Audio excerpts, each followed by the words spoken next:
Keith McCullough. Welcome back. It's Friday, so we have this edition of Tweet Keith. Keith being me and you having the tweets. So you're asking us questions, and what we're trying to do is find the top 3 most relevant questions to your market day. So the first question is from Steve. Steve, I can't pronounce your last name, so I'll call you Sarge. I think that's how it starts.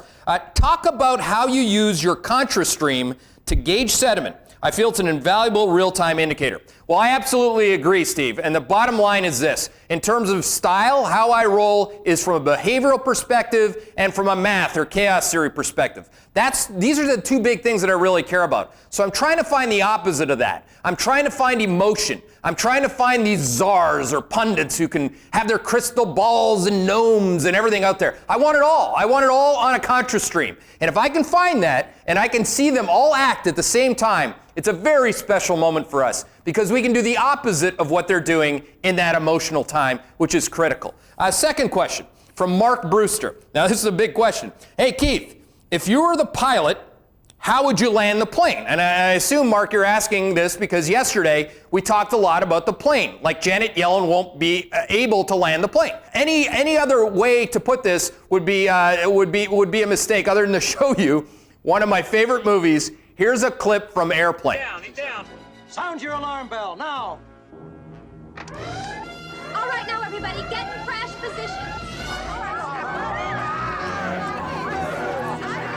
Now, if you haven't seen this movie, guess what? You're going to be able to see it every day as this bond market blows up. You're going to be able to see it on TV, on CNBC, on Bloomberg TV. It's going to be everywhere. They're going to have every one of these fantastic thought-leading Federal Reserve people. They're all going to have their seatbelts flying off. It's going to be a fantastic show. So don't worry about going back into the clips. This is what's going to happen. Because the reality is that the question about me being the pilot isn't the right question. The question should be, why is the plane still in the air? We're 5 years into this. Why, while in the air, quantitative easing has us in the air? Why, when we're way up here, do we take it up another 10,000 feet? Why another 25,000 feet? This plane has nowhere to go but down. Now the question is, at what point and at what rate does the decline occur? I have no idea. You have no idea. That's how markets work. So again, the pilot, if I'm radioing down to you right now, I have no idea how you land this plane, to be perfectly clear. Third question from my man, Mr. Poon. Mr. Poon, and this is a follow-on question, I think, to the last rant. Does the bond market take the ball away from the Fed? Well, of course it does. I mean, yesterday, Janet Yellen was asked a very simple question. Is the Federal Reserve prisoner to the market?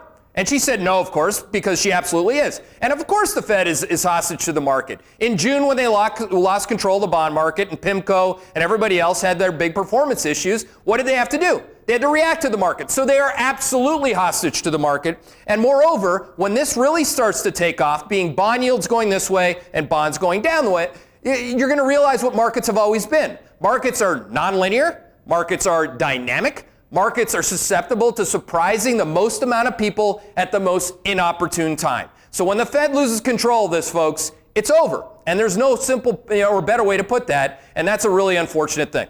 So those are your top 3 questions. Thanks for putting up with me and for really participating. We appreciate it. If you have any questions, @Keith McCullough is my Twitter handle.